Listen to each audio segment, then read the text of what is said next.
Namo tassa bhagavato arahato samma sambuddhassa.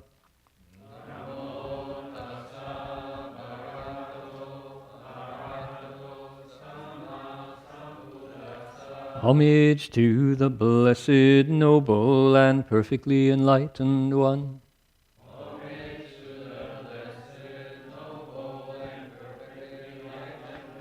Namo saranto suchedoye hulahuri sanmyao sanfutoshi.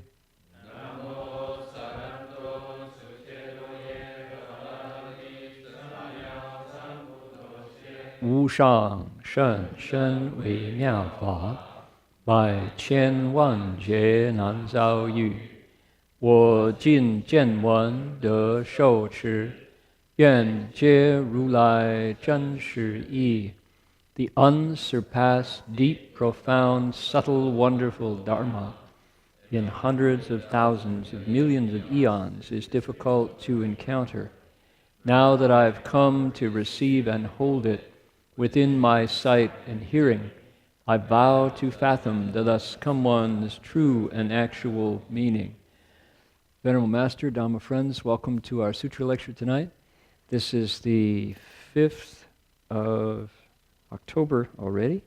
We're here in Berkeley, California, and we're looking into the Flower Garland Sutra, the Avatamsaka Sutra, and it's the 10 grounds chapter of this text. So I would like everybody, please, if you will, to join me. There's a couple lines on the cover of your sutra. It's the title of the sutra, and the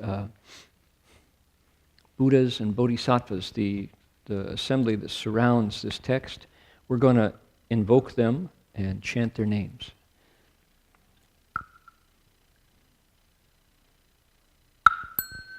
Namo Dhamma Gangpo Ayenji Vayen Hai Opusana Da Fang Guang Fo Vayen Ji Vayen Hai Opusana Da Fang Guang Fo Vayen Ji Vayen Hai Opusana Da Fang Guang Fo Vayen Ji Vayen Hai Opusana Da Fang Guang Fo Vayen Ji Vayen Hai Opusana Da Fang Guang Fo Vayen Ji Vayen Hai Opusana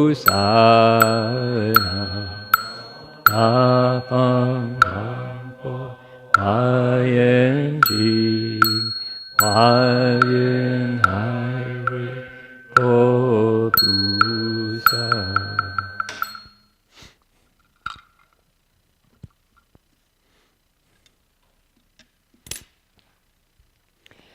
Please turn to page 36 and 37 in your text, which will be the last couple pages in your booklet.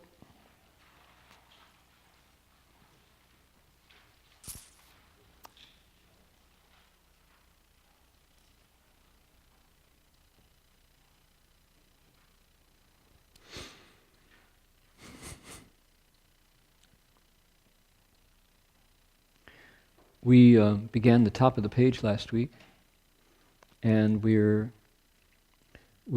talked down to the which would be line 1, 2, 3, 4, 5. 1, 2, 3, 4, 5, 6, 7. We got down to line 7, but we're going to go back to line 6 and start with the "He skillfully knows" section.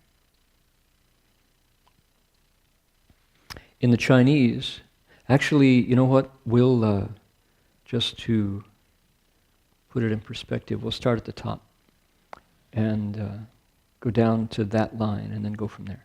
So if you don't mind, if you'd like to join me, please feel free to do so. Palms together, we'll recite from the top, 佛子, the top left-hand corner. Here we go. 佛子, 持菩萨摩诃萨, 如实知, 此是苦生地, 此是苦集生地, 此是苦灭生地, 此是苦灭道生地, 善知俗地, 善知第一义地, 善知相地. Okay, we'll go right to that point. Join me. Let's go over to the right-hand side and with palms together, read in unison together. All right, all together. Disciples of the Buddha, this Bodhisattva, Mahasattva, knows as they actually are the noble truth of suffering, the noble truth of the accumulation of suffering, the noble truth of the cessation of suffering, and the noble truth of the way to the cessation of suffering. He skillfully knows worldly truth. He skillfully knows truth in the primary sense. He skillfully knows the truth of appearances. Good, to there. All right. Now, I was away for 3 weeks before last week, and so last week was catching up to where I was, and while I was gone, the text was explained and opened up by our two new bhikshus here at the monastery, and also some of our nuns who came in and brought it to light.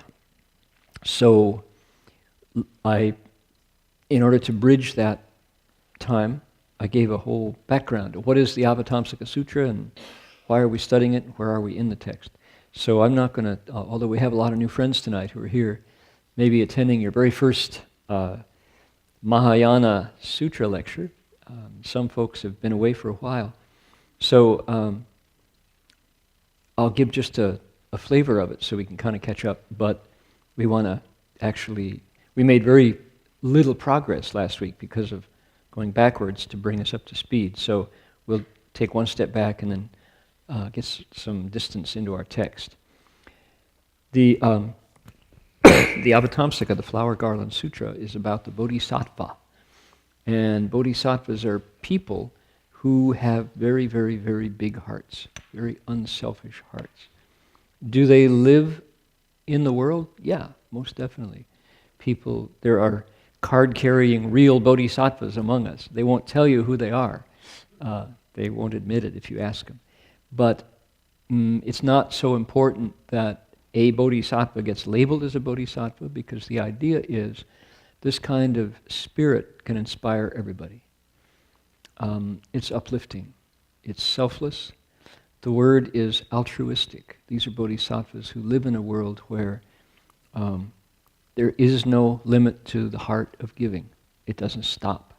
The heart of giving is a well you can draw on for infinite amounts of water, and it never stops. So I think that's why these texts are still around after. This is essentially a difficult text to date because they were first spoken by the Buddha in a date 2,500 years ago. And it's hard to find anything else in the world that's that old that's still around, still current, still alive. And this is one of those things. So it's a living historical relic. It's a Buddhist scripture, and it's as fresh as today's news broadcast, an updated blast. Breaking news is what's going on in this sutra, because it's talking about the workings of the mind explained by somebody who saw the workings of the mind. And it's not a difficult case to make that the mind that the Buddha lived in and worked with and transformed is the very same mind that walked in the door of the monastery with us tonight. It's not a different mind.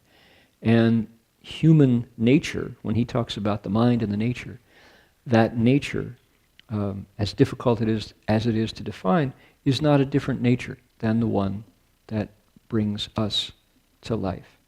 So, if you accept that idea, that the human mind and the human nature hasn't changed in the brief finger snap of 2,500 years, in fact, it may be the same human mind and human nature that exists throughout all space and time, wherever the paradigm of humanity, whatever that thing.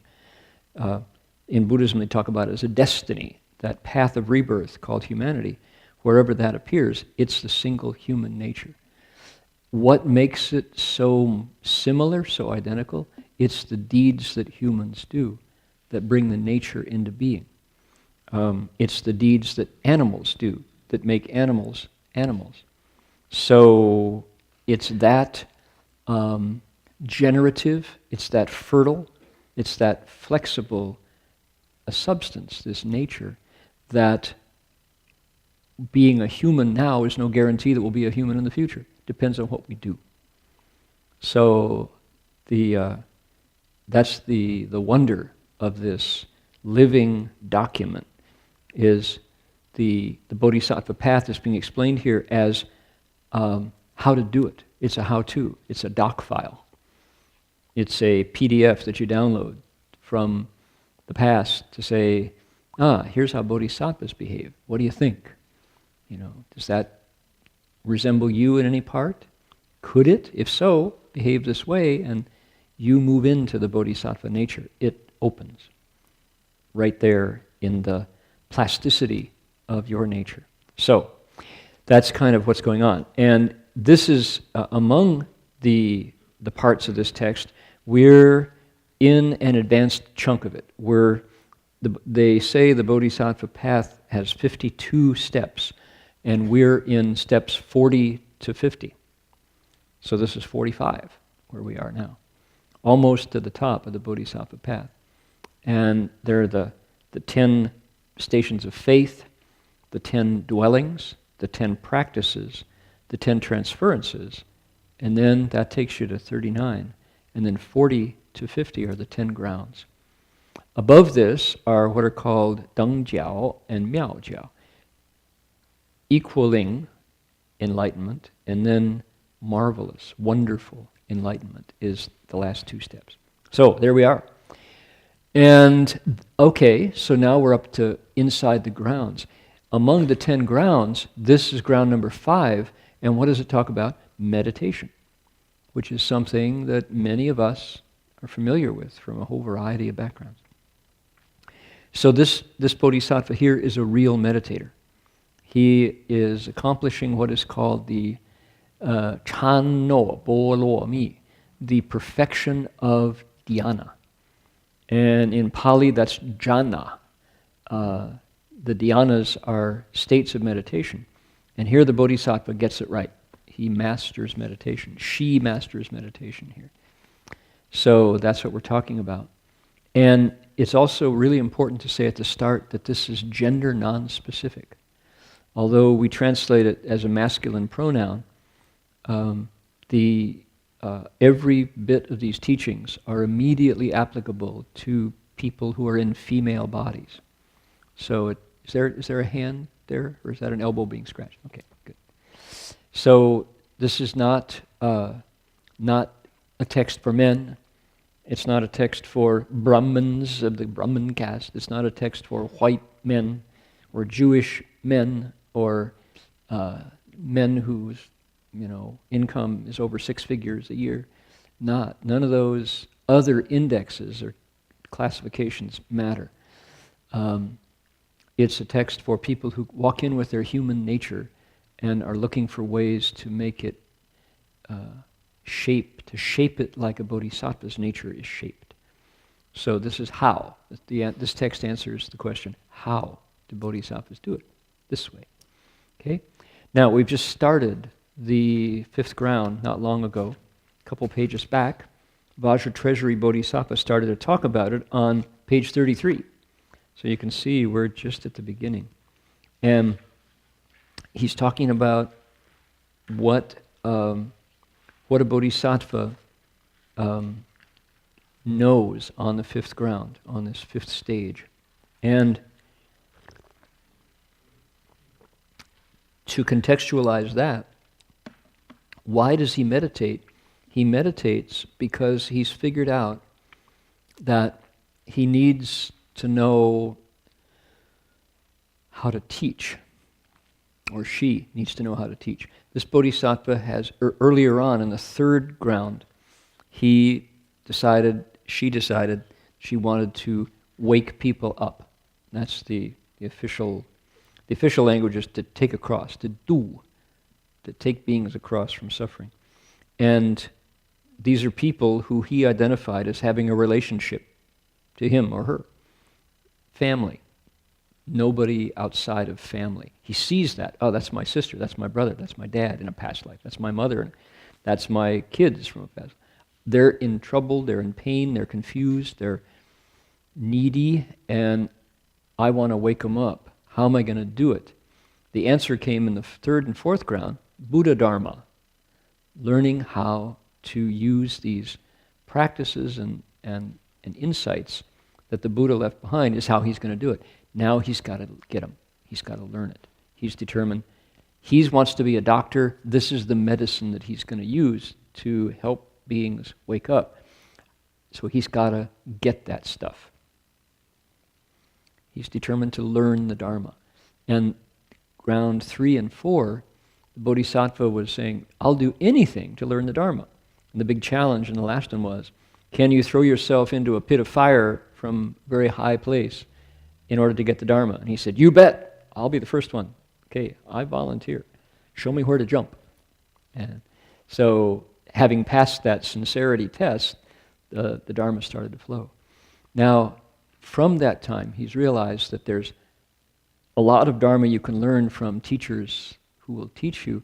However, there's an equal amount of Dharma that comes from meditating, from sitting still and having your mind and your nature calm and pure.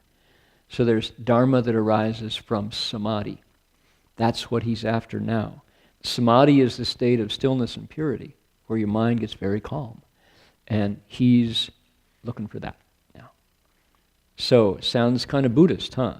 You know, you think of Shakyamuni, you think of the prince, Siddhartha, sitting under that tree, having said, I'm not going to leave this place until I wake up. Bodhi or bust. You know, I've got to do it.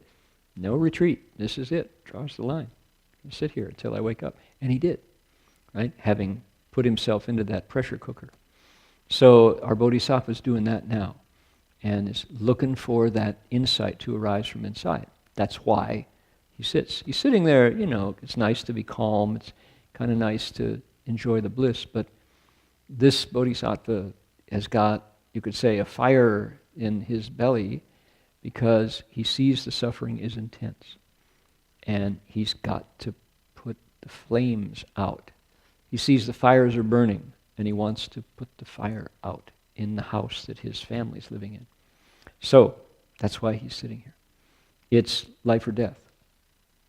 It's pretty intense, pretty dramatic for this Bodhisattva. Otherwise, it's a lot of hard work. It's a lot of pain, you know, going through this. If it wasn't to be able to get the Dharma so he could explain it so people would get it, why not just go to Nirvana directly? Why not graduate? Why keep getting to that last point and then going to the bottom of the class one more time? It's because there are more beings, pain to extinguish. That's why. So he's learning to be a fireman in a world of flames. That's the story. So, last week, what do we get? Disciples of the Buddha, the Bodhisattva, Mahasattva, this awakened being. The Mahasattva is a Bodhisattva among Bodhisattvas. This leader among the awakened beings knows as they really are, and that's key, Ru Shi Zhi, as it really is, 4 noble truths. And we spent most of the lecture last week going over the 4 noble truths. they are 4 insights about the nature of things. And we went over it in detail, trying to use simple, straightforward, real language to make sense of this. And we mentioned how number 2 is the way to end number 1, and number 4 is the way to end number 3. So the Four Noble Truths actually go kind of 2, 1, 4, 3 in a sense. Because of 1, therefore 2. Because of 3, therefore 4. That's kind of the way they're structured. And the first one is that things are made of other things. Everything in the world is made of component parts. Every single thing in the world, from my body to the planet, the bigger body that's the planet, to all the things that I own, to the organic matter, like these flowers, and like the wood that made this wooden fish, to the ceramic that made this cup, etc. All of these things, including the eye that is seeing the light in this room, the light fixtures themselves, everything, they say, shan he da di fang lang wu she, the mountains, the rivers, the planet, all the dwellings, the buildings, and all the things we use are made of component parts. They're all composite dharmas, small d dharma, which means what? They're made, they will become unmade. They have a short shelf life, comparatively, including the planet. The planet is on its way to destruction, slowly but quickly. Somebody today, it was a comment on Facebook. Some worldly philosopher, someone who had worldly truth, our first one of the itemized, was saying, yes, the ice at the poles, I'll get the figures wrong, the ice at the poles, North Pole, South Pole, used to be 14 kilometers thick. Now it is 5 kilometers thick. And where did it go? So the ice of the poles used to be like this, and now it's like this. And where did it go? It melted. And there will be a time, at a certain point of saturation, where that covers the land that is currently above the water. And, as this guy said, and that means that all those people who live there will have to move, he said. And when you hear it in those terms, think Miami. Think San Francisco International Airport, right? We talked about this last week. Think San Diego. Think Seattle. And you just start naming the coastal towns. Think of New Orleans. What happened in New Orleans when Katrina hit, right? Suddenly, people are all over the country are taking in refugees from New Orleans, Louisiana. And what about when the receiver? Okay, so things change. The planet is very much in flux. Why? Because it's made of component parts. And when you take it all down, these are called conditioned dharmas. Dharmas made of conditions. And the thing about conditions is they come together and they go apart. There is 4 stages: coming into being, stasis, decay, and void, leading to coming into being again. We go through youth, maturity, old age, death, and the womb phase, where we're remade. We recycle our bodies through. So, okay, we understand that. What in the world is not made of component parts? 2 dharmas are called unconditioned. One is space, this medium that my voice is traveling through. The handful of that's an unconditioned dharma, because it doesn't come and it doesn't go. It's not made of other things. The same space that's in your lungs, it's in your blood cells, it's in outer space. The stuff between stuff. That's one. The second one is nirvana. says the Buddha, in his wisdom, who looked at it and named it for us. Because why? Nirvana is neither born nor dying. It's a state that the human nature can correspond with, that neither comes nor goes. So those are the only two. Everything else is made of components. Okay, why is that's the first noble truth.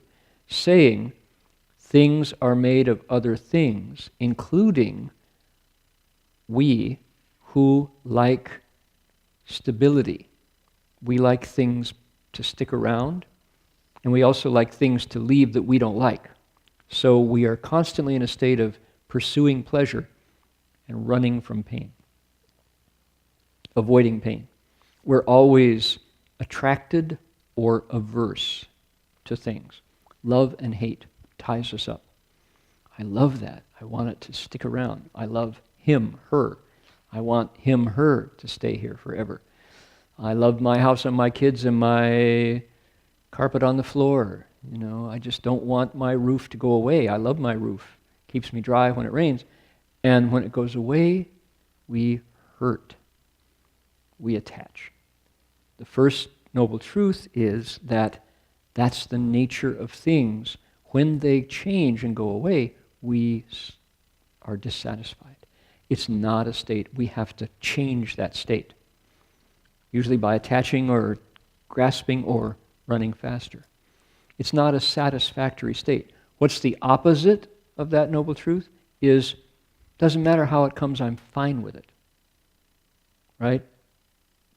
If I don't have a roof, if I don't have 2 spoonfuls of brown, raw, organic sugar in my soy chai low foam latte, I can handle it. It's okay if it's black coffee, as long as it's Pike's roast, right? So, we get attached to the smallest of stuff. It's got to be that way. And if we can say, no, it's really okay to never have another cup of coffee in my life, I'm fine. It's really okay. That's what Master Hua would say is a cultivated state of equilibrium and wisdom. Wisdom sees all dharmas as pingdang, as the same, because the cultivator in meditation has actually experienced the truth of the sameness of all conditioned things. Doesn't judge them, doesn't love some, hate some. They're the same. And that's hard to get there, because we start out with mom calling our name in her stomach and feeling really good when she pats us. We feel connected when we're, connected to mom. That's an early condition. That's a deep programming, is loving that connection with our mother in the womb, because things are very mellow. It's all provided for. And then we come out in this world of lights and colors impacting our senses, raw wind cutting our skin. And from that time on, there's a sense of brokenness, right? So this is not just an idea, the Buddha is saying. That's how things are. They are made of other stuff. We attach to the ones we love. We react against the ones we hate. Why? Because of 2. And 2 is feelings that beckon, they say. Feelings that pull us in to those states of attachment and then desire. So the cause of that dissatisfaction is the fact that we're not made of wood. We are sentient beings. We have these sense receptors, our 6 sense organs, our 7 emotions. That's what makes us people, humans. And it's our glory. That's what makes music so lovely. That's what makes food so delicious. That's what makes, pleasure so pleasant. And the blues so awful. And the miseries so disastrous, is those feelings. 喜怒哀惧爱恶欲, happiness, anger, joy, anger, grief, 喜怒哀, fear, love, hate, desire. The 7 emotions. Those are what stick us to the world around us and give us this hatred of stuff that doesn't please us. That's the problem. So suffering arises. Or you could say, as we translated last week, nothing hits the spot. Because as soon as it hits the spot, it changes on us. And it's not the same. Our relationships fall right there, right? You're not the same anymore. You don't love me like you used to. You've changed. Or, Dearest Darling, that wonderful song, 24 Hours from Tulsa, right? There's this wonderful country and western song, just describes it beautifully. It's a letter written by a guy who's driving. He's 24 hours from Tulsa, just almost home, and he stops into a cafe, and he's hungry and lonely and tired, and this young woman, the guy is writing it, but it could be the other way around, and he has this immediate infatuation, falls in love, and discovers that he can never go home again. So, dearest darling, I had to write to say that I won't be home anymore. Something happened to me while I was riding home, and I'm not the same anymore. I was only 24 hours from Tulsa, but I can never come home again, right? Imagine getting that letter, and how many millions of young women, young men have gotten that letter. Or the letter from the Department of Defense. Greetings, it is with deep sorrow that we convey the news to you that Lance Corporal so-and-so was killed in action, died honorably, taking the ridge. And that's what we do. That's called dissatisfying, because we hurt when things are pulled away from us. First two Noble Truths. The Buddha's big discovery, and where the Four Noble Truths get really chunky and toothy, and why we remember them all these thousands of years, is because of number 3, which is the Buddha's discovery that that whole process can stop. Suffering can end. We can get beyond that state of doesn't hit the spot, doesn't last. The joy goes too early, trouble leaves too slow, right? The Buddha said, however, suffering can end. This is called the truth of cessation. 苦集灭道, the ending of suffering. Suffering can end. How do you do it? Well, the cause of the third is the fourth, which is the eightfold path. 8 behaviors that bring you to the state where you can be in the midst of conditioned dharmas coming and going and be perfectly mellow, balanced, not attached to the good ones, not running from the bad ones. And it's really your state. That you and all the changes are one because you truly embody those changes. That's an amazing cultivated state that's inherent in your human nature tonight. But you have to actually walk the Eightfold Path. That's the Four Noble Truths. And the Eightfold Path is really interesting. It's the Buddha's prescription to the end of suffering. How to do it. So, our Bodhisattva is in the process of those last 2, mindfulness and samadhi. The Eightfold Path divides into Shila, Samadhi, Prajna, precepts, concentration, and wisdom. And he attains samadhi, mindfulness, nian, and ding, the perfection of mindfulness, the noble path of samadhi. That's where we are now. Okay, so we're caught up. That's all like a rough blueprint of this process, the principles involved. Our Bodhisattva skillfully knows 10 things. Shan, zhi.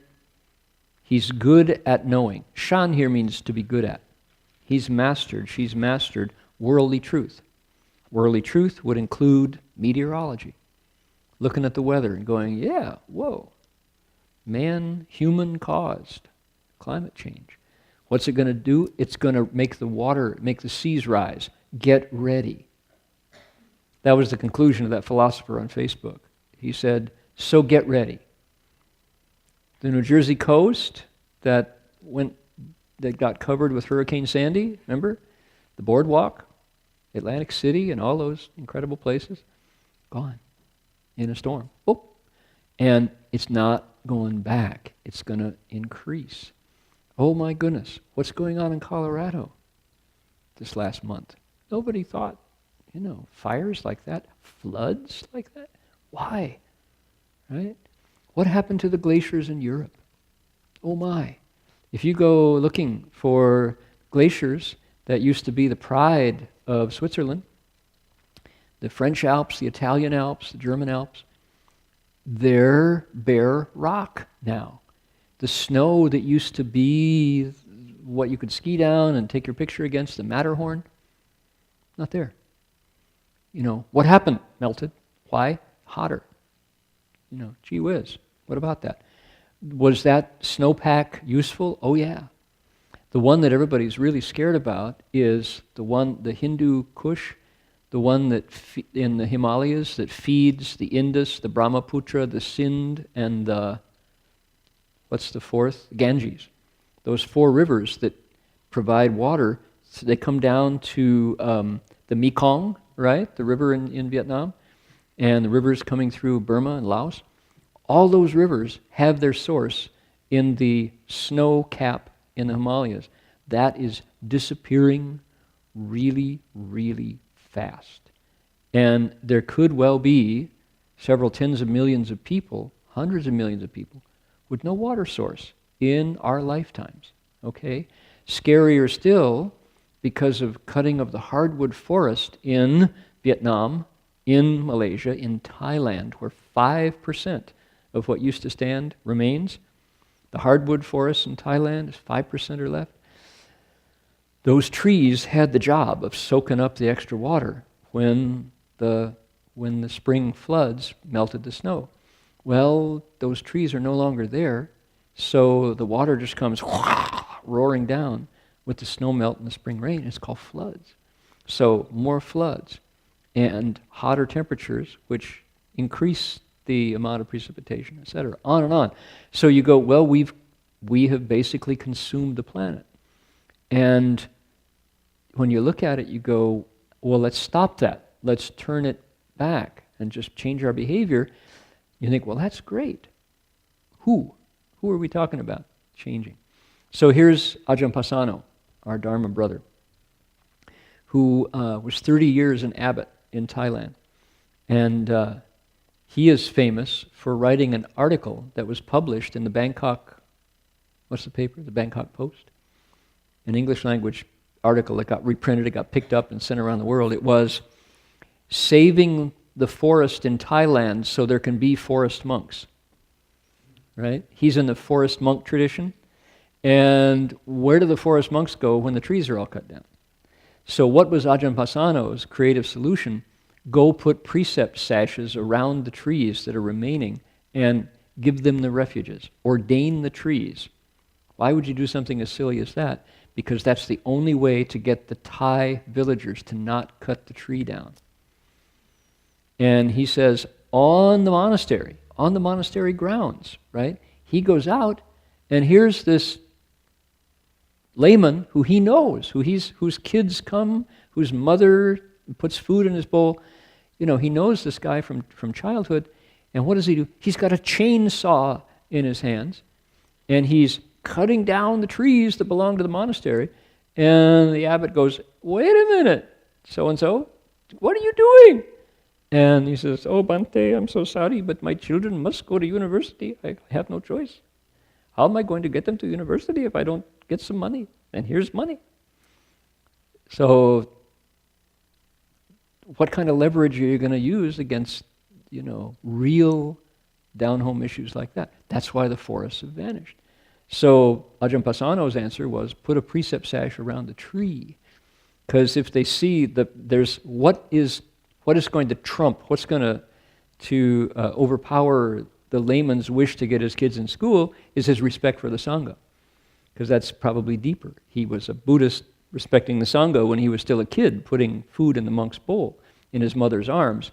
He became a father later, so it's like, okay, respect for the Sangha. So he puts a precept sash around the tree, the monk won't cut that one, or the layman doesn't turn his chainsaw on that tree. So saving trees one at a time so there can be forest monks. There we are. That's worldly truth. So get ready, you know. Who are we talking about? Who's going to change their behavior because it's wise to preserve the planet? It's hard. It's really hard. Humanity seems to be insensitive to anything but immediate profit, immediate benefit. Okay? So if only there were wiser, kinder, less selfish people on the planet, we might still be able to turn things back. But climate scientists will tell you, too late. Had we been active in doing this 30 years ago, could have saved a lot. But the changes have come very, very quickly. So, the Bodhisattva skillfully knows worldly truth and says, yes, indeed. These things are true. Actions have results. Cause and effect is true. That's worldly truth. It's not a world-transcending truth, although it has world-transcending ramifications. Cause and effect is true. Like the seed you plant, you will harvest that fruit. So plant beans, get beans.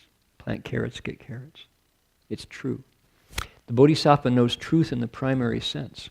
What is truth in the primary sense? The Bodhisattva looks out. Mind you, every one of these 10 comes from his or her samadhi. That's the key to this section. And by the way, folks should not feel compelled to sit on the floor if this is not something that you're comfortable with for any reason whatsoever. Back pain.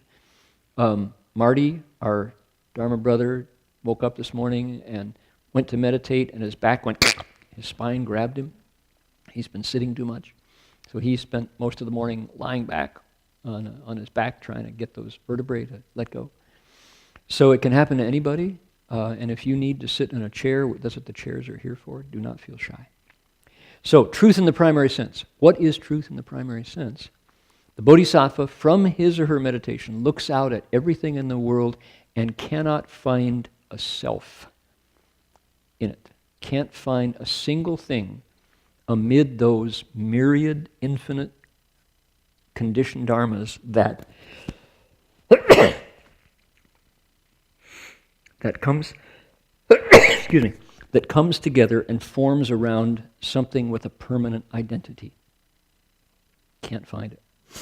Even the elements in the periodic table. Okay? Everybody who's seen Breaking Bad knows what they are, right? The opening screens of Breaking Bad are the chemistry elements, the elements of the fundamental building blocks of chemistry. They show up in the opening screen of Breaking Bad. So those are made up of other things. They're very unstable.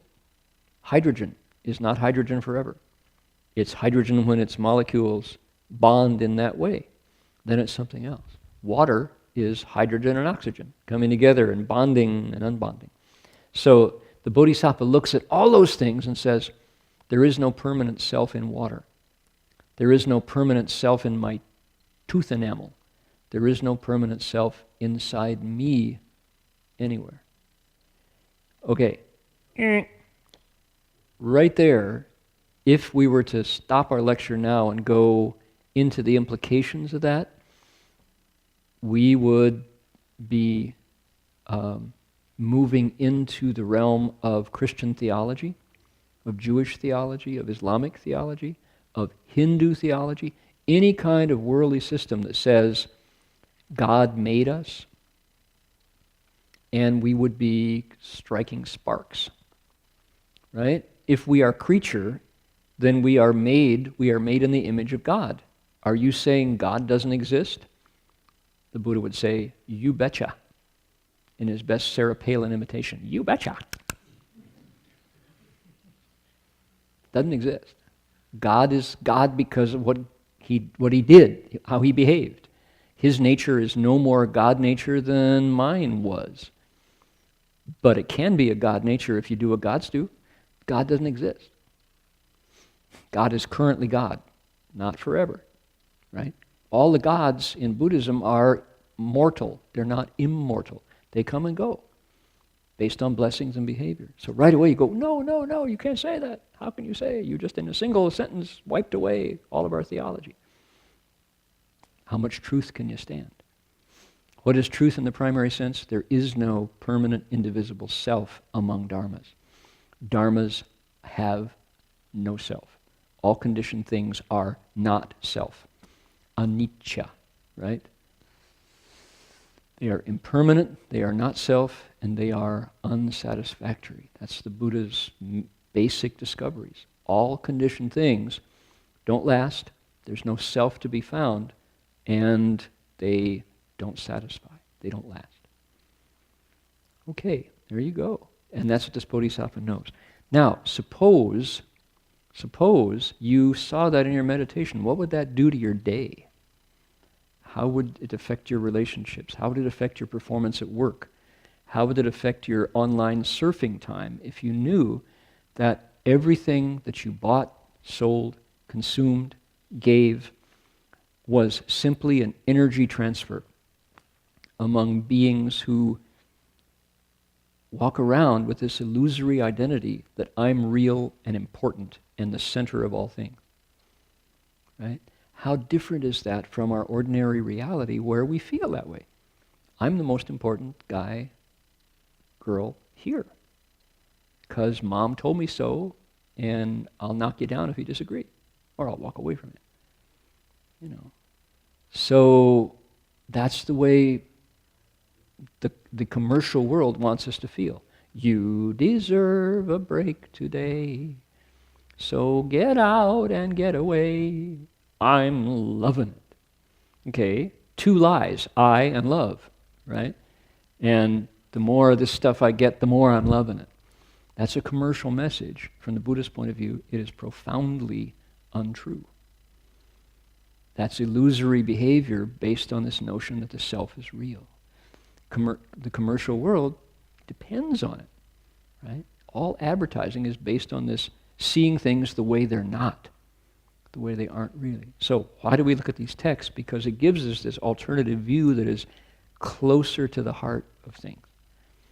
He knows things, skillfully knows them as they are, truth in the primary sense, no self. Anatta, no self. That's truth in the primary sense.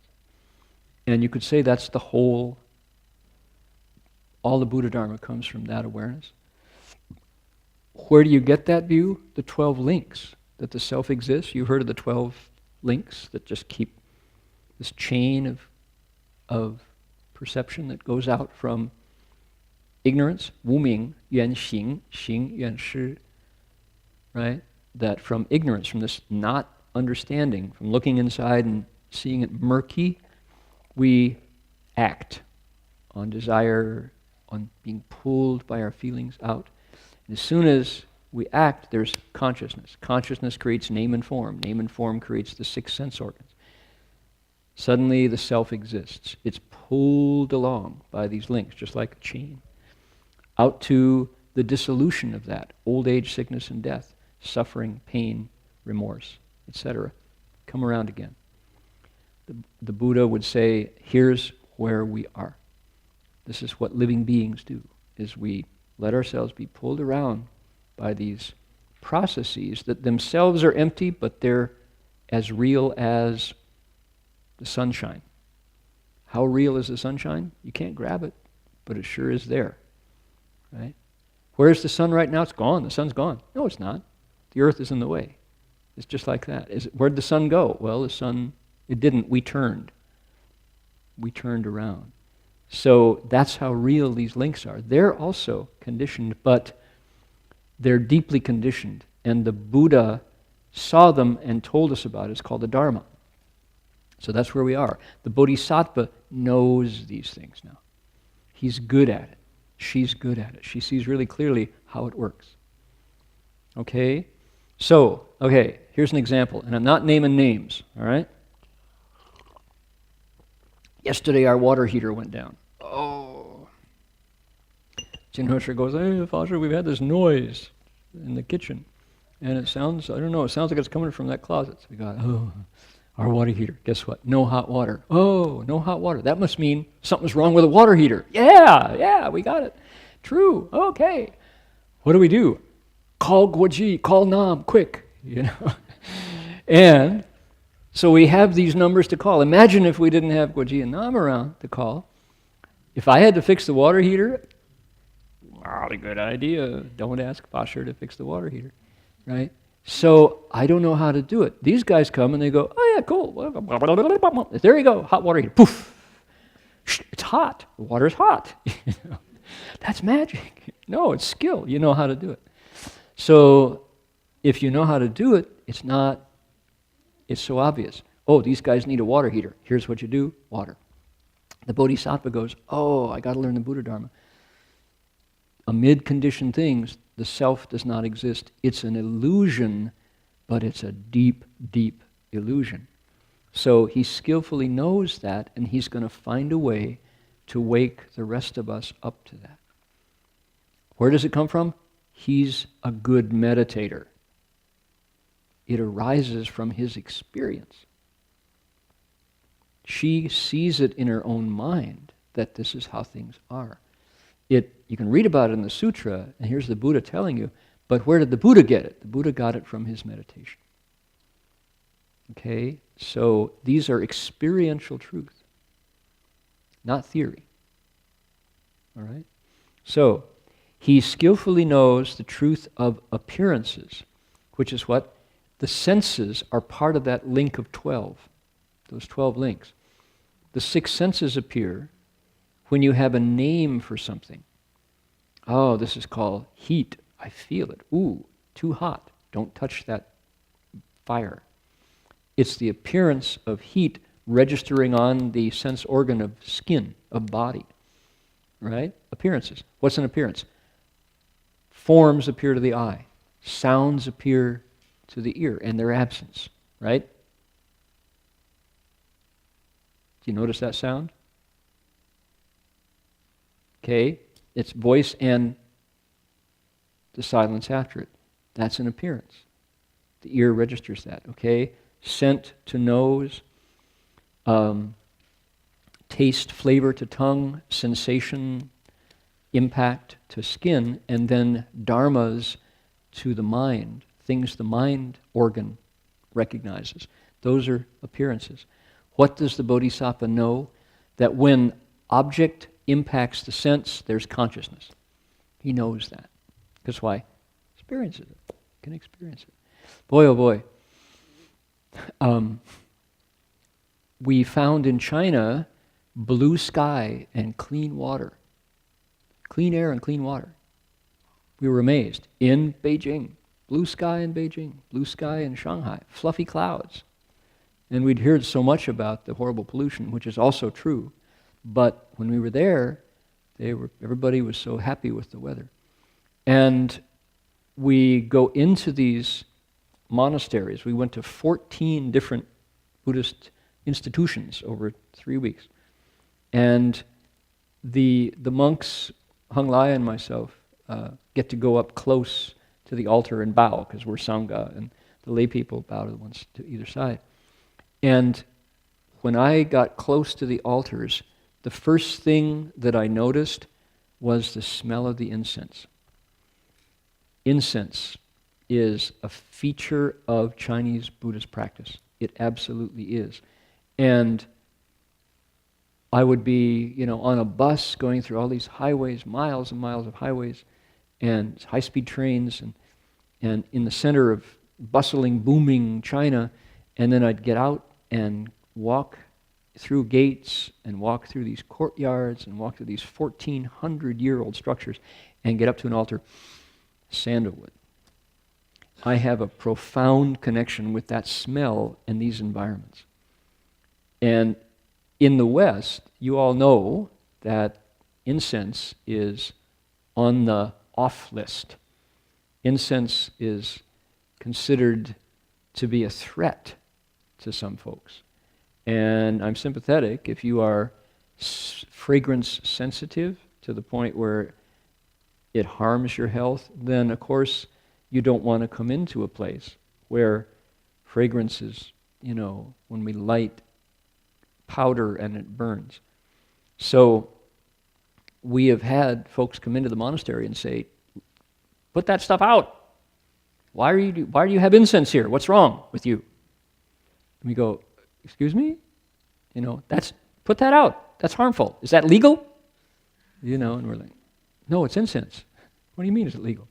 No, that's not. This is a fragrance-free facility? Fragrance-free facility. No, it's not. It's a Buddhist monastery, and incense is part of what we do. Well, I'm sorry, I just simply won't come again. As much as it hurts me to say, bye. And then I thought again, well, that's not a very skillful response, It's not very compassionate. And I looked into it. This is only in the last few years that this has happened. And there are people in this country who, my hunch is, they've been consuming too many genetically modified substances in their body and their food, and it's upset their hormonal balance. And as a result, they're extremely sensitive, the way people have food allergies now because of GMO products. Likewise, it affects not just the tongue and the body chemistry, but the nose and the body chemistry. So I'm becoming more sympathetic as I learn more about people with fragrance sensitivities. But it puts me in a quandary. Do we get rid of incense to accommodate those individuals who are super sensitive to certain fragrances? Possibly. And Spirit Rock doesn't do incense now. Or they do electronic incense, where you plug it in and it lights up. An LED, you get the impression of incense. You get the appearance of incense, right?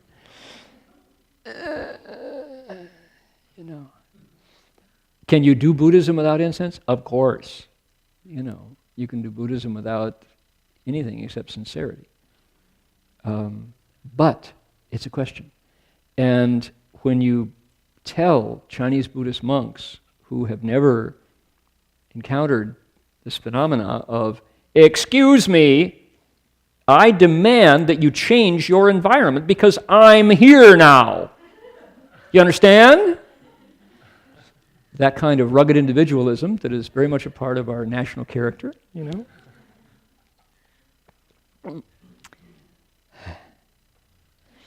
We have a room for you in the back, no incense. You can go cultivate back there in that room, but leave our monastery alone, please. If you don't like it, this is Berkeley, there's a choice, Well, anyway, so it's an issue, and it's based on fragrance touching nose organ, And I don't want to sound uncompassionate.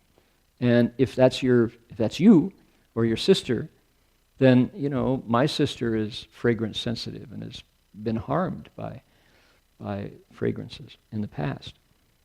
But it's an issue, right? So there's a real question. And going into these monasteries in China, I was so aware of this. They say that the nose is one of the primary receptors of knowledge, and possibly because it's the closest to the brain, right? The nose goes, the nerves taking it back to the olfactory gland are really close. So when I smell that sandalwood fragrance, I'm back in amid these sacred sites that have been there since the 5th century, 6th century, and they're essentially unchanged.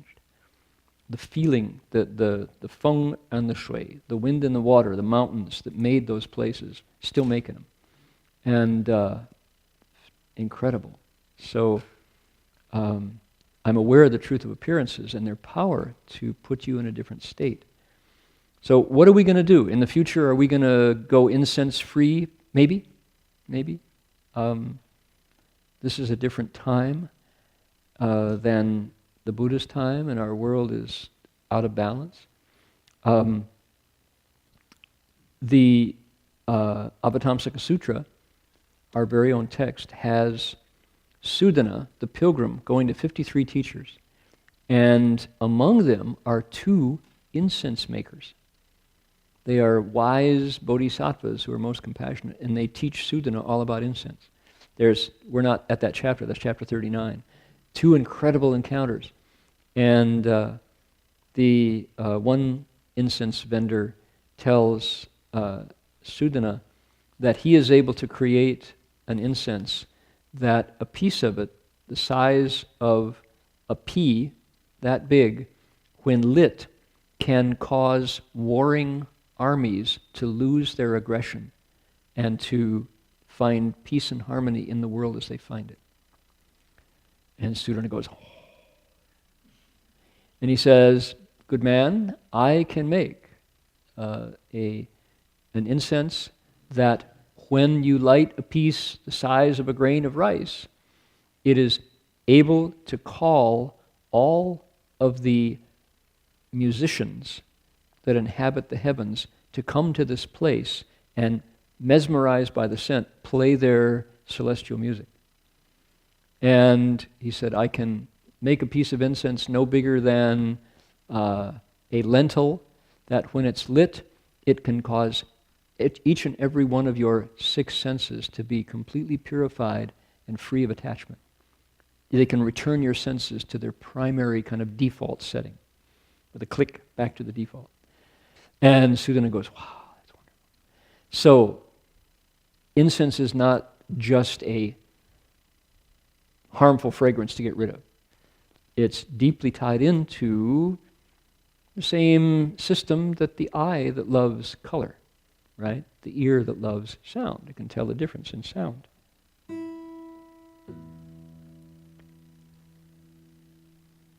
It's not, so there's a lot of issues involved. And I'm still working on the fragrance sensitivity issue in this country.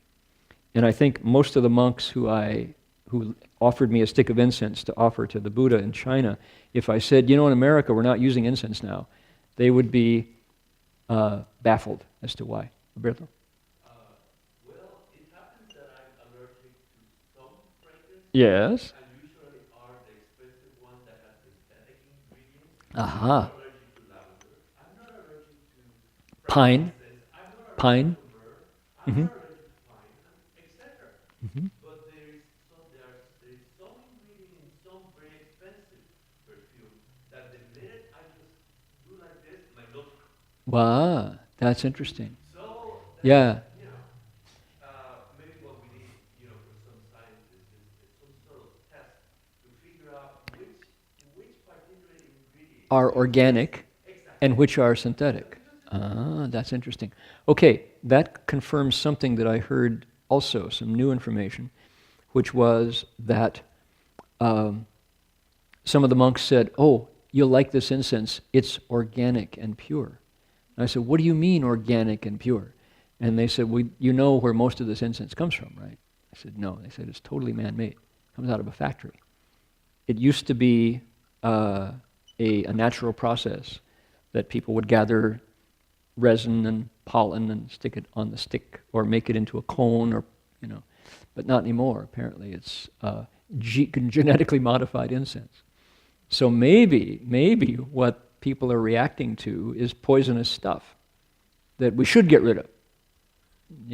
Who's to say? So anyway, there's a lot to learn. What I would like to see, and I was delighted to take to Australia last time, some American incense that was offered by kind-hearted lay people. I took some Douglas fir, some balsamic cedar, some sage, and what was the other one? Marion, what are some of the ones in Santa Fe? Sage is the sage, but so some enterprising Americans are applying their technological know-how to this ancient art of concocting incense. And it's not that America doesn't have the materials. That's what we're abundant in, is the stuff. We have pine, we have fir, we have balsam, we have redwood, we have all these fragrant aromatic, we have juniper, and cedar. Wouldn't it be lovely to figure out some Buddhist crafts? Guaranteed organic, not genetically modified. So, what an amazing world we have. So the Bodhisattva knows the truth of appearances, and furthermore, he skillfully knows the truth of discriminations. Now we're into the first one that we didn't read. 善知俗地,善知第一义地,善知相地,善知差别地. This is the truth of the senses reacting to the appearances. So the appearances and discriminations are a pair, right? The eye looks and goes, oh yeah, that's bright. Oh, that's dull. This is red. This is white. The eye is the organ and the object of sight. Sights work together, and we are there in the middle, discriminating with consciousness. That's my mother's voice. How amazing. Did you see that penguin mothers can pick out their chicks' cry from among tens of thousands of other penguin babies on the rock? How does that happen? Penguin mothers and chicks will be, if they're separated, find each other again, the right ones, because of something wonderful, right? This discrimination that happens. So he skillfully knows 善知力,成力地, the truth of, the principle of setting things up, 成力, when knowledge is ascertained. What is it among all those penguin chicks that the mother hears that chirp, cheep, whatever penguins say, and goes, there you are. Don't stroll away again, Junior. Stay close to Mommy. I've got some fish for you. Don't go away. Right? And how do they do that? There's something in there that sets up that identity. What is it that we do that says, I am this parent's child, I am student of this teacher, I am citizen of this country, I am enemy of those infidels, I am killer of those demonic, great Satan, true believers who are better off dead, right? We set up these discriminations, and they are the seed that leads to all these incredible consequences. That is my oil under your sands, underneath your bay, and I don't care. I'm going to pull that oil out, and it's mine, because I have set up my ownership, right? And from the point of view of the stillness that creates, you think, good grief, how did you get there? How many steps had to go from stillness, where all dharmas are the same, out to where it's right for you to extract that oil, call it yours, and remove the blood of the planet this way, put it in your tank, sell it for a profit, and in the process, ruin the lives of countless creatures in the air and the water, and the lives of those humans around who make their living, who's been taken away by the oil spill, and so forth, right? You get the point. So, here's the Buddha Dharma saying, right, this is going on today. This is really relevant. The Bodhisattva knows the truth of 善知识地. Okay? 善知生地, 善知尽无生地. 3 in a row. What are they? The truth of creation, the truth of phenomena, the truth of creation, and the truth of the end of no further coming into being, no further creation. Okay, so what are these? When do you go from senses encountering an object, the mind discriminating, setting it up, naming it, basically saying, oh, I know what this is. Your mind goes, oh, that's simply that. Okay? Then phenomena happens. What is a shi? sure here, this next word, means conditions have come together and karma is created. Right? This is where it's coming into being.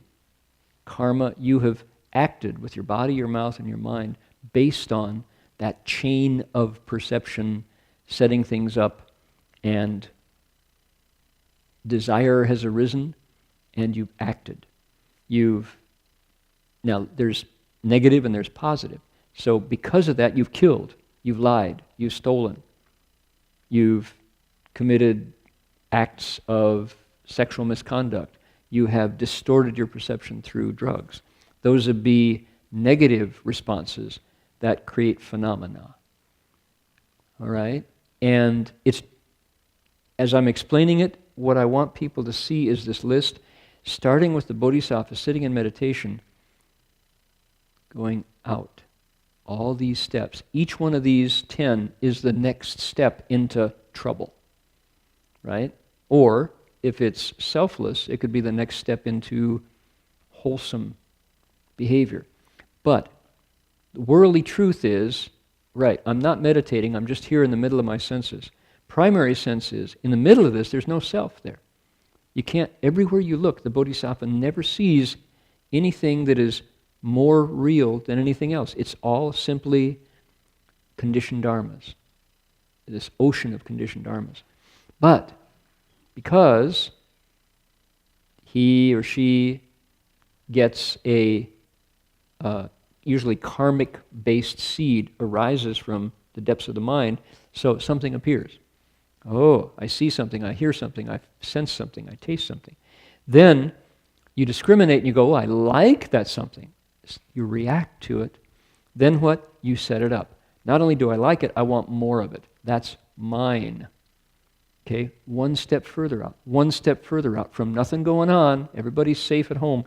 Ooh, and this whole apparatus comes out, right? So then you act phenomena, 有事情, right? Something exists now. It's really there. You've created karma, there's a result. You planted down that seed, it's going to rise. Okay, what's next? Creation. You've now set in motion karmic consequences. Shifu would say, how does it go? 势必在因, how does it go? 心境万事无，心动百事有。心境百事无，心动万事有. When the mind is calm and clear, all the 100 things don't exist.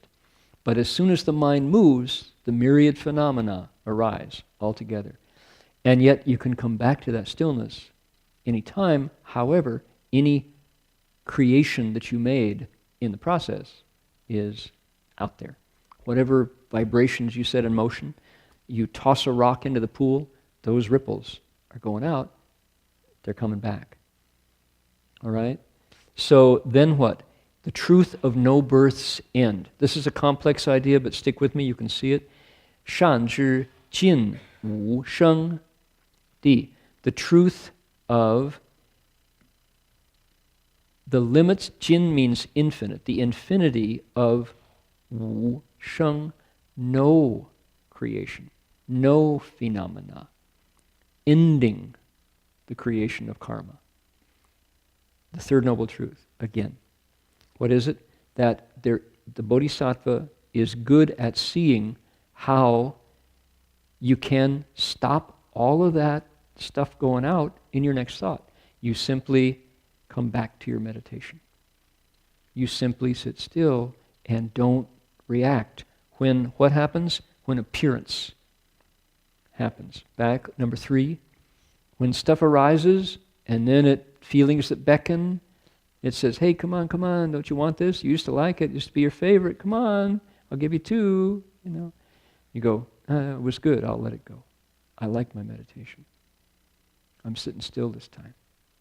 Let somebody else be number 1. And Wu Sheng extends infinitely. That liberation from karma is in that thought. So this one is the empowering of liberation, right?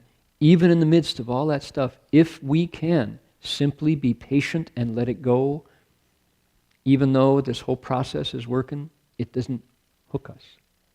We didn't act. So can we be patient? Now, it's not you're a piece of wood. It's not you don't feel it. It's you go, no thanks, let it go. Because why? The truth is there's no self amidst all that stuff. Why grab this and say, that's mine, I want it, this is the one I love? Or that's the worst thing, I hate it, get that out of here. If you can let it go, it just all returns to its infinity of no deal. And you're in samadhi. What happens next? Shan zhi ru dao zhi di. The truth of entering the Tao. You and infinity are one.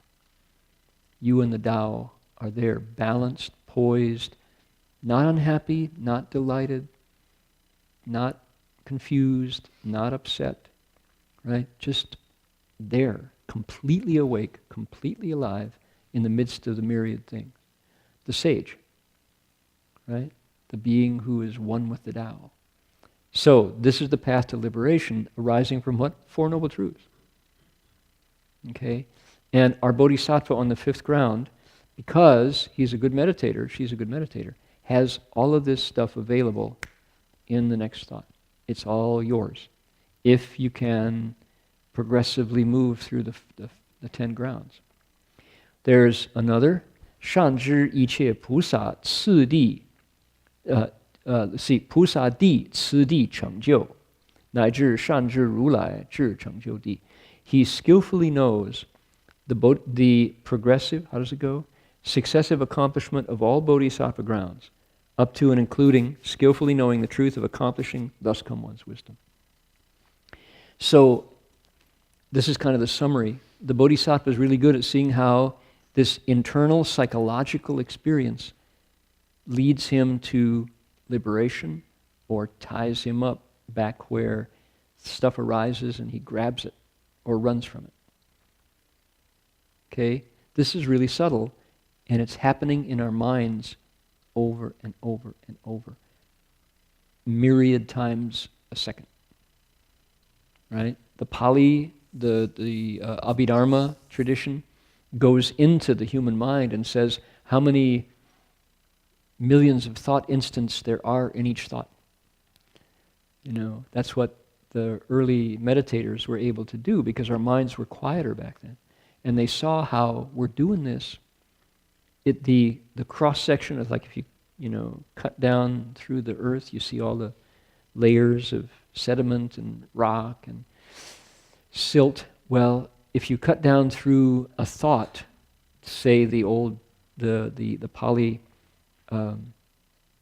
meditators in the Theravada tradition, the Abhidharma says there are myriads of 76,000 thought instants in every thought. And they're so fast and they're so subtle, we don't see them, we just kind of get a feeling.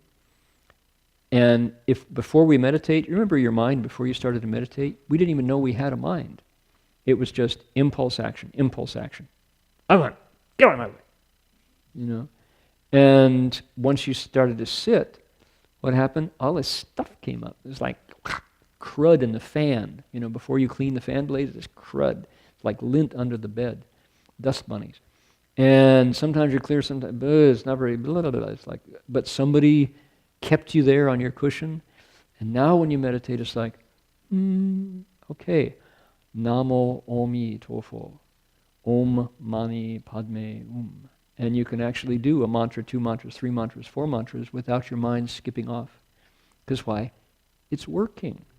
It's clear. This bodhisattva has been doing that successively, progressively until it's like really clear. Now, so subtle that he can see his or her mind operating at this level of incredible, go, wow, that's really what's going on in there. Who knew that my mind was actually doing all this stuff? And now I see it. And the key to it, again, to go back, is that the bodhisattva was determined to learn the Dharma so she could help people who are in pain work their way out of it. That's what it was about. That's where it came from. So the motive for sitting still all this time is compassion, a wish to serve. And you go, wow, that's really inspiring. I want to go meditate now, right? So I can imitate the Bodhisattvas, can learn what they know. Okay, so that's the one chunk of the preparation for the fifth ground. And our Bodhisattva is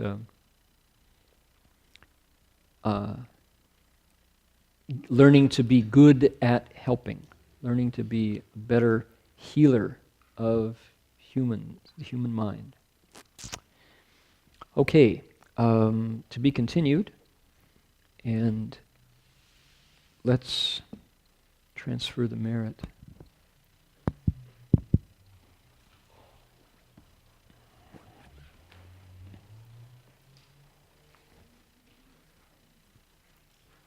What do you think of all that?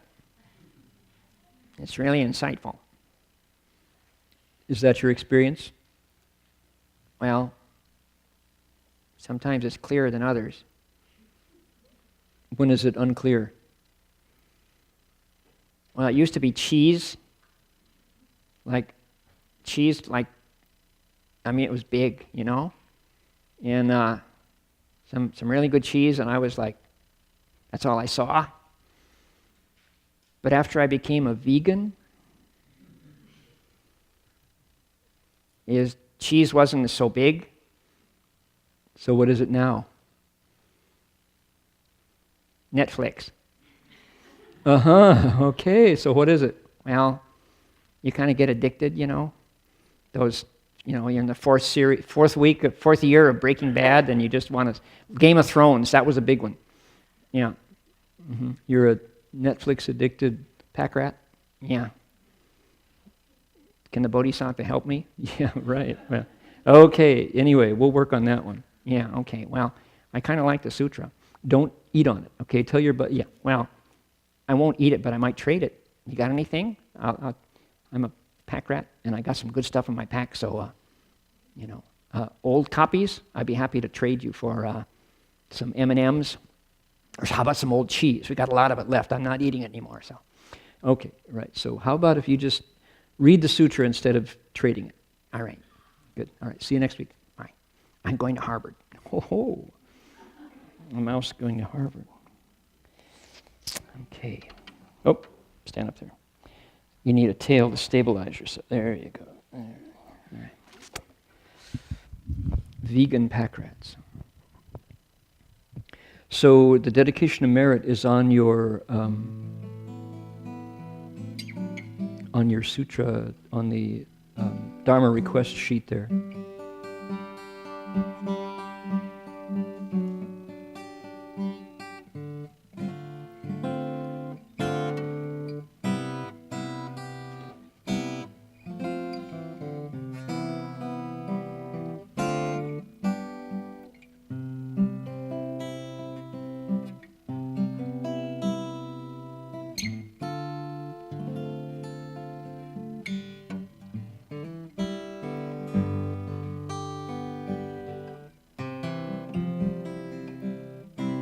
Okay, dedication of merit works by making a wish, taking all the goodness that comes from joining with wholesome Dharma friends on a Saturday night when we could have done so many other things. We came to the monastery to look into this wisdom mirror instead. And there's goodness there, especially when we invoke the Buddhas and Bodhisattvas at the start. Master Hua would always say, they come. When you invite them according to Dharma, the old way. So people report that they don't understand a word of what the monks are saying, but there's a feeling in that place that they carry with them the rest of the week. Something is going on there. And that was my experience back at Gold Mountain. So that's a good thing. And if we can take that goodness and share it with our minds, it goes far. You just make a wish to make it a better world. people wake up and keep the planet turning a little longer. For humans, I mean, humans don't have to be here. There was a report from Switzerland last week that the planet will be intact. Pretty much the climate will be as we know it, with day and night and seasons, for another 250 million years or something. It's just the humans that are going to go.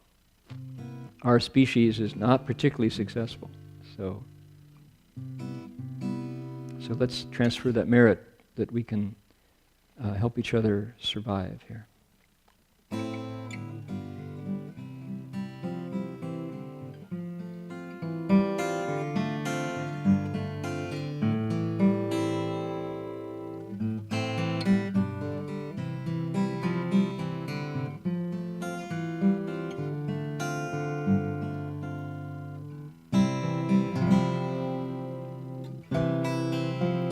May every living being, our minds as one and radiant with light, share the fruits of peace with hearts of goodness, luminous and bright.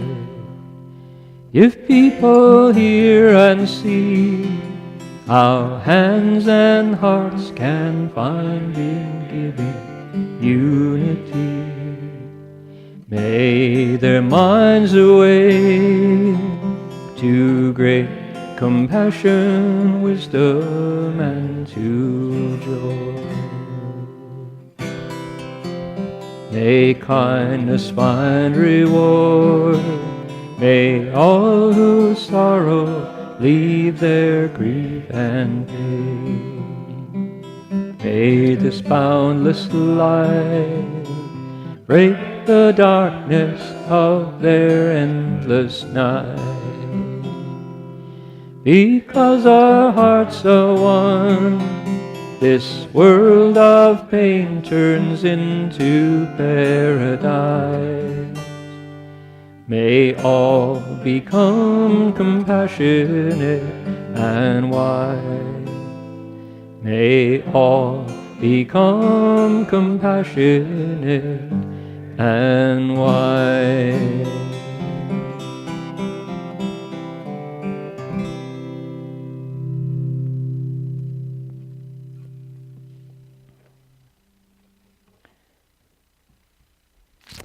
Okay, some announcements. I'm on my way early tomorrow morning to Cambridge, Mass, to a talk at Harvard's Memorial Church for the Divinity School, for a talk with the current abbot of Shaolin Monastery, Master Yongxin, to talk about Buddhism in China and Buddhism in America and some of the differences. So it's going to be quite an experience. And I'll be back on Wednesday afternoon, just a quick over and back to Boston. And everything here at the monastery is going to go forward as always. And Stephen Tainer's class, I believe, is starting up on the 11th, right? 9th. Okay. And Professor Rosemont is giving a talk at the Center for East Asian Studies. Is that Center for Chinese Studies? And when does it begin?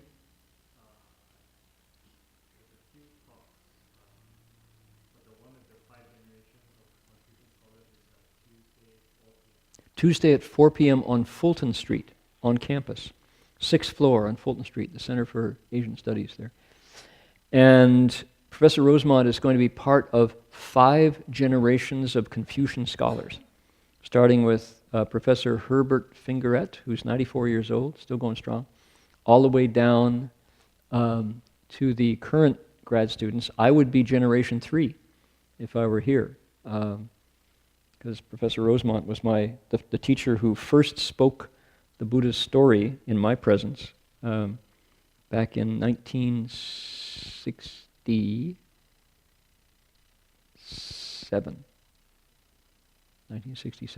So Anyway, he's a distinguished philosopher, author, translator. And so that's Tuesday at 4 p.m. over at the Center for Asian Studies. The green building there, right at the foot of Kittredge, I believe. Right on the far southwestern corner of campus, right next to the old stadium, right? It's on Fulton, right there, across from the big car wash. Do you know where that is, that building? 6th floor. And that's free of charge, certainly. Then, let's see, what else is happening? Buddha recitation tomorrow, starting at 7:30. Okay, anybody who wants to recite the Buddha's name, please do come. Recite all day, a vegetarian lunch, reciting in silence. It's quite a powerful Dharma assembly. Then, let's see, Doug's class is Monday night, and university's going on. What else do we have coming up? Tiance was last week, Roundtable was yesterday, 2 days ago. Guanyin session begins when? The 19th to the 25th. If people want to recite the name of Guanyin Bodhisattva at the City of 10,000 Buddhas, that's an amazing experience. So please do. The autumn Guanyin is always very sense-filling because the Ukiah Valley in autumn is a beautiful place.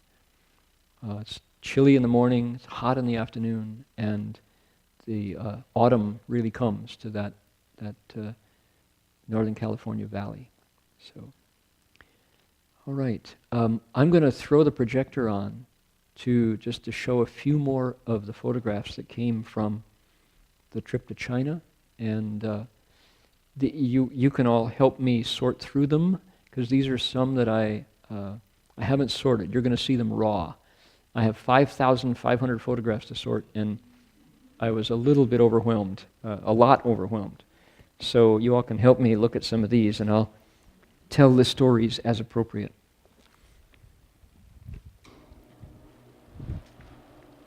Somebody brought pumpkins and squash. Look at these. Goodness.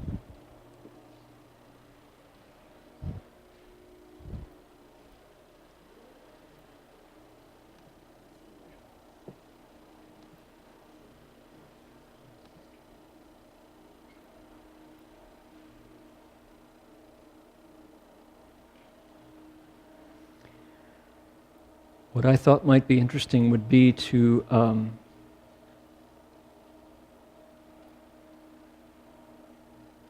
okay.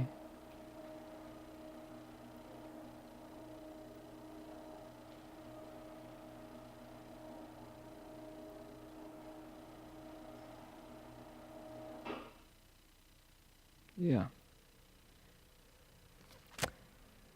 Okay, we got the computer, we got the projector calibrated. So we went on a high-speed train to Beijing, and I thought you should look at the train station. This is a bullet train, high-speed train, and these stations are, you can see, spick and span, spotless. There's the train. Here's the platform. Amazing, amazing places. Maybe the tallest building that I'd seen was the Wuhan train station, one of 3 train stations in Wuhan. This is a man named Mark Ma, who is one of China's very few guitar builders. He builds guitars good enough that they could be taken to the Healdsburg Guitar Festival this year and shown with the rest of the world's best luthiers. So I just happened to meet him because we borrowed this guitar for the trip. Here is one of the creations of Mark Ma Qiang. He's a Beijing luthier, up and coming, and we're looking forward to wonderful high-end guitars coming from him. We are gathered here at the Religion Bureau, SARA, the state authority for religious affairs. This is the 宗教局 in Beijing. We're gathered in front of the home of Song Qinglin, one of the Song sisters. She was, in our era. But before, this was an imperial villa where 2 emperors of China were born, the last 2. And it's really grand. The scale of this building is imperial scale.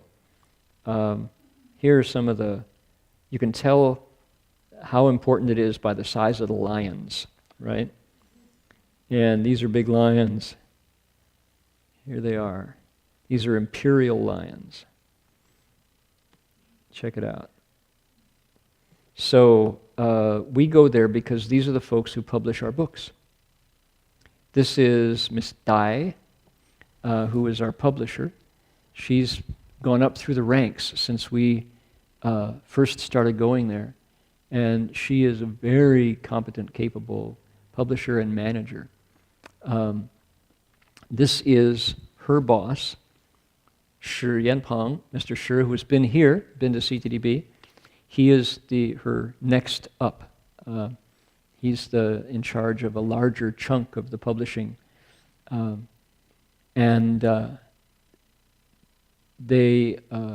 Master Hua's books are now the bestsellers in their catalog. So Shifu's commentaries and sutras and commentaries are being sold in China. They're 1, 2, and 3 in their catalog of best-selling books. So we're making money for the Chinese government. How about that? What a concept. Here's the rest of our group. It's Madalena, and here is Shaolin. He's our tea expert in Beijing who takes us to Tea City. This is our delegation from Taiwan. There's YC's sister, Liang Yiqi, and Miss Huang and Miss Ke. This is Nini, who was Shari Epstein's roommate at Stanford. She was there with us for a short time. Here's Guoji, here's Guoji, carrying my bag, my goodness, putting my burdens on him. This is Yo Guozhen, our Dharma friend from Taichung. All right. In Beijing, we went to visit the seat of power for the Buddhist Sangha, which is called Guangji Si. Guangji Si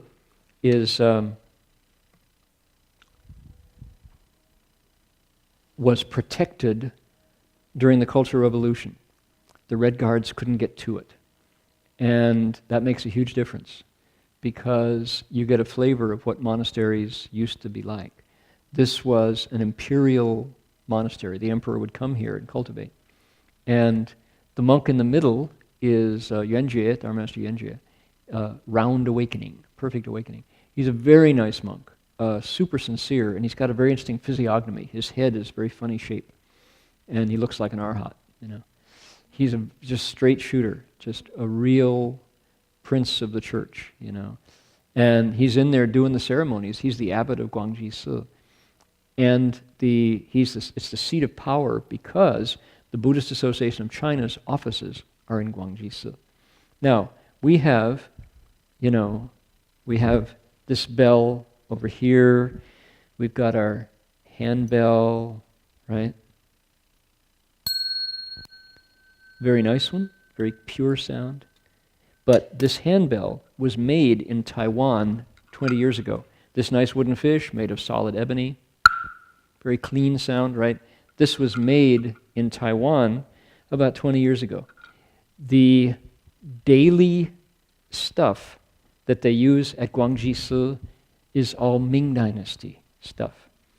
The censer that they come and they put the incense in, that's Ming Chao.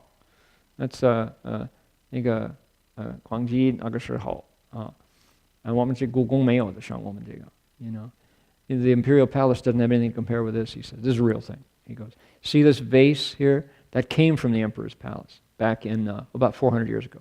So we've had it ever since. Everything in the monastery is 400 years old, 500 years old, Ming Dynasty, Qing Dynasty, priceless. But they're being used every day as their everyday stuff, So these are monks who And you think how wonderful that would be, and it is, in fact. It's a very amazing feeling to have every piece of your daily stuff to be that old, and you think of all the hands that have put incense in that censer, and all the smoke that has risen slowly out of that big censer. And these trees are famous trees, and these big censers are all famous items. The problem is that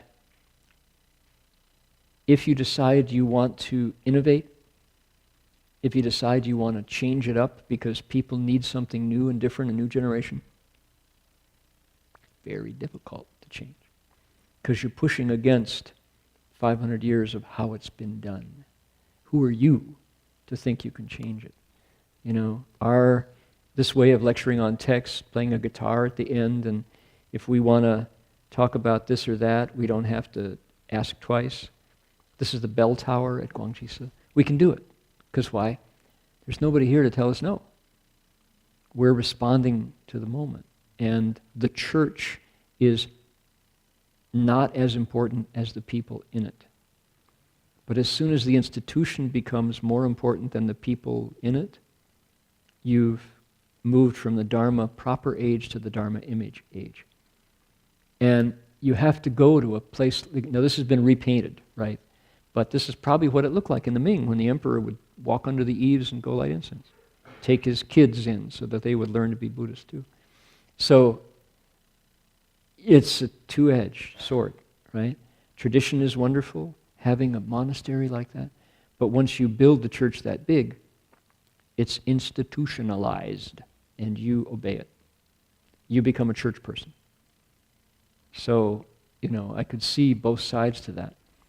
Now, in America, we don't have any single building that is a Buddhist piece, Buddhist architecture. We have churches. You're in a church. We have bank buildings.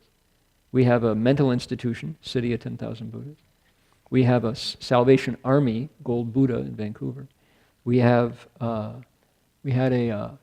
YMCA down in Burlingame, San Mateo. What else? Post office. We have a post office in Maryland. Yeah, that's Buddhist architecture. Right?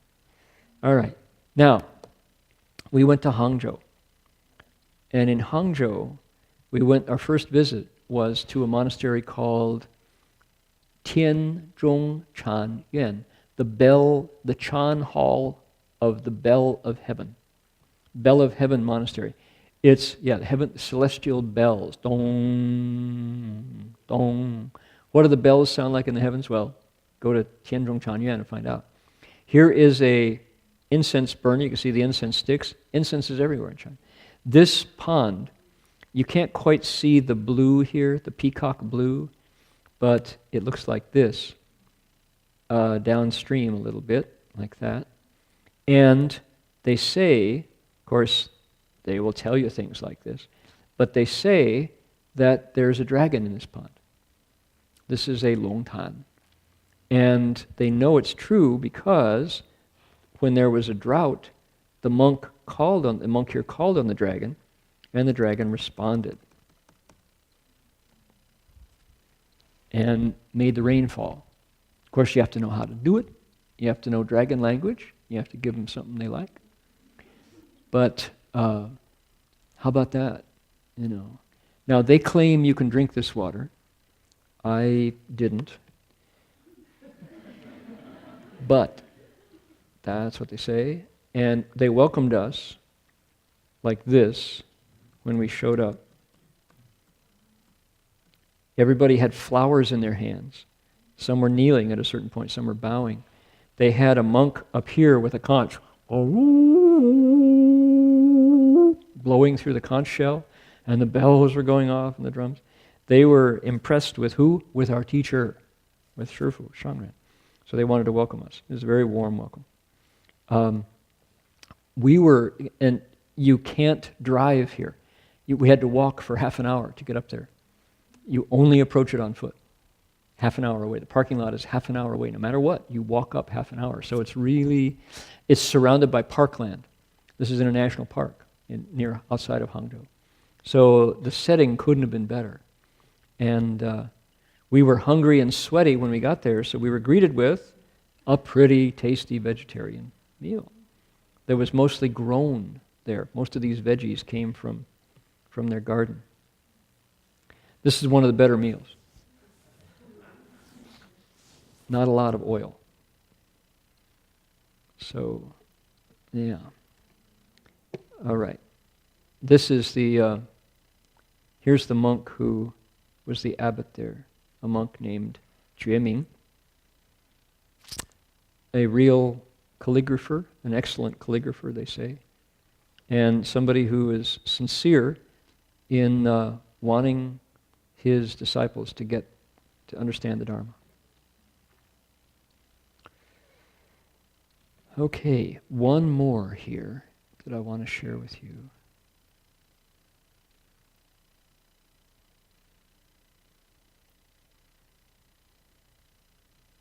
Try this one. We went to a place. Oh, let's do this. Since I've just shown you Tianzhong Changyuan, I was going to show you the grand opening. I show up at, these are totally unedited. We went to a place called Xingtai for this, the grand opening of the monastery, and the monk, who is the abbot here, says, oh good, you've come, he says. His name is Minghai Fasher. He says, I'm going to talk to 150 entrepreneurs of Hubei province. Won't you please come and talk with me? I'll do 5 minutes, you do 10 minutes, okay? Why? Because he was so busy. He was in charge of this giant opening, so he just dumped it on me. So, impromptu, completely extemporaneous, I speak Dharma for all these entrepreneurs who are interested in what? Getting rich, making a lot of money. Here he is, and I'm there smiling, about to go to my execution, All in Chinese, mind you, off the cuff, speaking Dharma for the entrepreneurs. I said, you want to hear my talk? No, you don't have enough time. 各位朋友，各位来宾，各位慈善家，今天明海法师对我很慈悲，给我机会跟各位介绍法缘，阿弥陀佛。And they're all going, what? They're not Buddhists, right? They're wanting to be rich. So it was fun. That's basically what I said. And I talked about giving. I said, we're all interested in getting, but getting is not as good as giving. So I talked about what being an entrepreneur gives you an opportunity to give. And of course, I thought, who should be here? Nipun should be here, standing right where I'm standing. And I borrowed some of Nipun's stories and some of the focus, the service space, charity focus, lore. I'm threatening them here. You better give me a big no. So these are unedited. Anyway, so I honestly did. I thought, geez, I wish Nipun was here. What would he say? Talking to the entrepreneurs. He would know exactly what to say. So we went, let's go quickly through these. I really don't know what's here. This is the mayor of Xingtai. Xingtai is such a polluted place that you never see the sky. It's always white. The sky is always white there. Okay, the next day, they put ribbons around us. What kind of guests are we? We are VIPs. We get the red ribbons. All right, and we're entering. Look at the sky. See the sky here? This is the color of the sky. We have come to Da Kai Yuan Si, to Maha Kai Yuan Si, which is the scene of this grand opening. And this is a mob scene.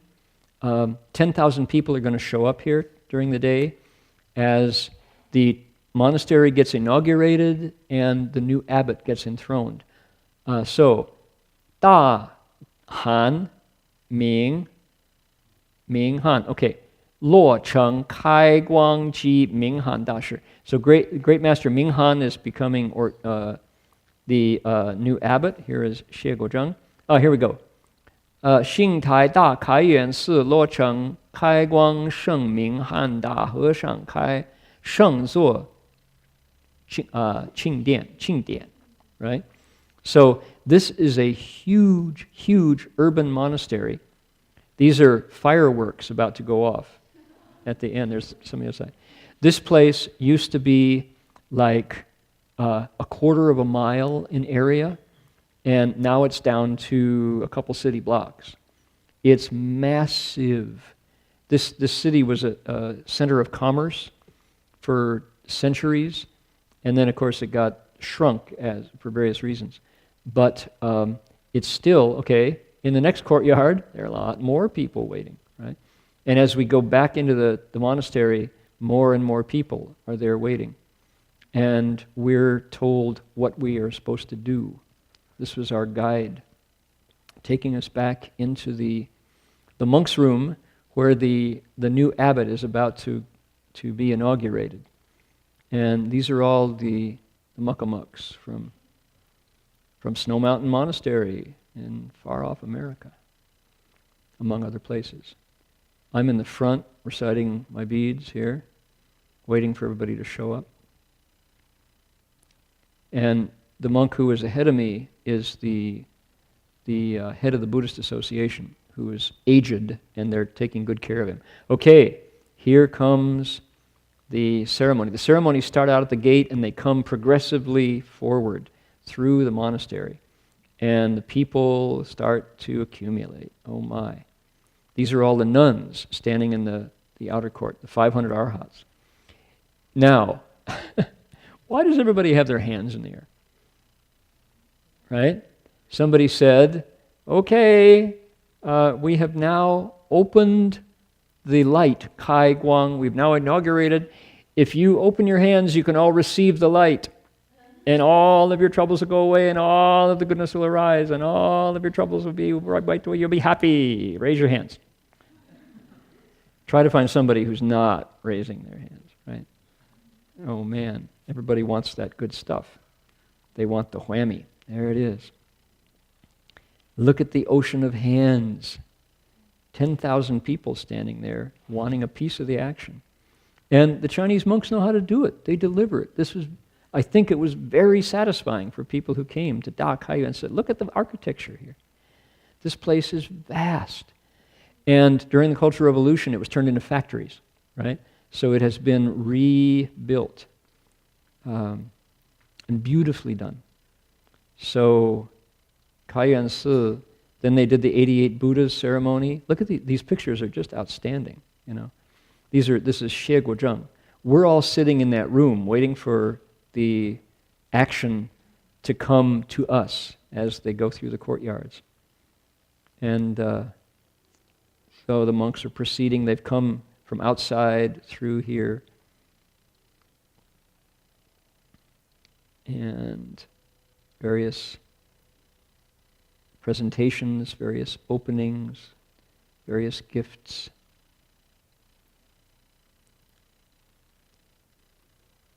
This is our delegation. Okay, now we are outside. We're being introduced. 从美国万佛圣城恒实法师的大和尚，就大家鼓掌。It wasn't that bad, but here is Minghai. He's the organizer of the whole thing. Young monk, graduate of Beijing University. Luckily, they didn't ask me to speak. Liberated. This was the politician's moment. They set up the platform outside. What did that say? Big moose destroyer? Yeah, there we go. So this is the abbot. This is the new abbot who was installed. This is Ming Han Fasher. Look at his eyebrows. He was picked well. He's got decision-making abilities. This is the layman from Hong Kong who paid for most of this. That's why he's getting a plaque from the new abbot, because he's the money behind a lot of this. That's a rich man. That's what rich men look like. So, right? So he got honored. They're giving gifts from the government of Dongfeng. Oh, this is the new chair of the Buddhist Association. This is Chuan Yin Fasher. He's the one they're trying to protect, so he'll stick around a little longer. Because this life will kill you, having to respond to ceremonies like this. There are ones every week all over China, and you have to go. And you stand up, you sit down, you applaud, you eat the food, you go home, And there he is, that's Chuanyin Zhanglao. It's taken its toll, man. He's already in his 80s, and to do this, once was plenty for us, and he does it every week. Oh, man. Sympathy for him. Here's the abbot giving a speech thanking everybody. And it's interesting. I don't know if, here we are, cutting the ribbon cutting. In his thank you speech, he had to say, it is by the grace of the Communist Party, and it's because of the superior and giving heart of the socialist system that we are allowed to have today's event.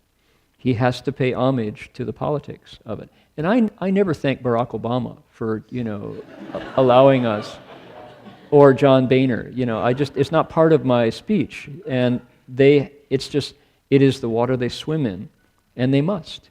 If they don't, something's missing. So there we go. That's the great opening at Da Kaiyuan Si. And very instructive. Very, yeah.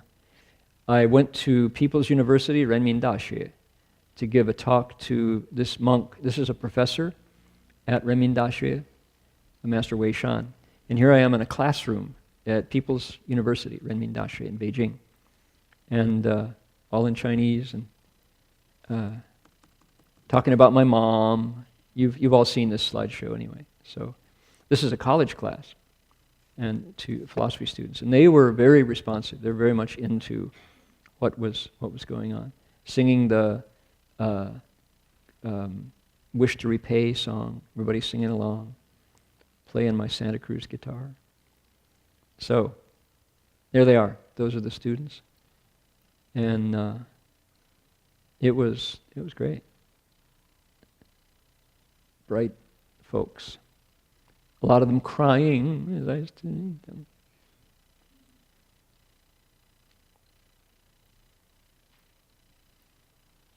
It must have been a terrible talk, right? You bring people to tears. I was talking about filiality. Here is a Catholic nun who came from Dongbei. She spent 12 hours on the train to get there to hear this talk. Don't ask me why. So, there we go. That's just a little bit of the stuff. And here we are at the imperial palace that you saw. This is where emperors are born. This is the Beihai outside the seat of power. 国家宗教事务局. This is the religion department. Okay. So I want to find one image to leave you with, some of the incredible beauty.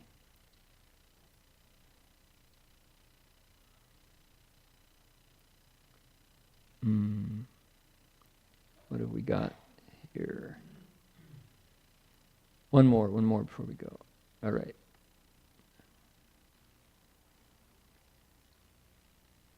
Beijing. The Imperial Villa. Oh boy. Okay, we'll continue. I've got to sort through these and give you the picks instead of subjecting you to all of them at once. There's simply too much.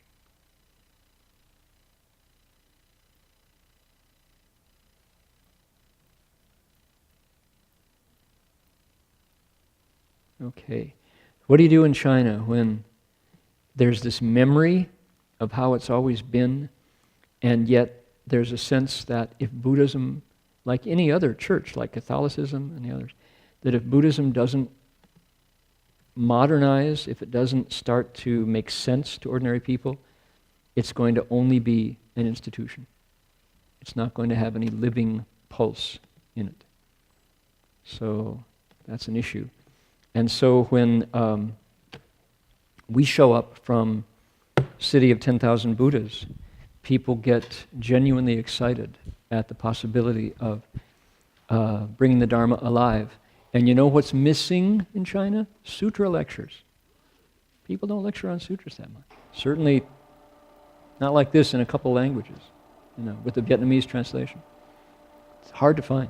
It's really hard to find. So, yeah, Robert. They don't, they recite the Buddha's name. Recite the Buddha's name. Pure Land, yeah. Meditation, the way we do it, it's rare. There are the monks called Minghai, the one you saw, he is reaching out because he was educated at Beijing University, and they're trying hard to make it come alive. But when you have that huge institution, you have to negotiate around that. So, yeah. All right, let us bow to the Buddhas, and we'll see you all next week.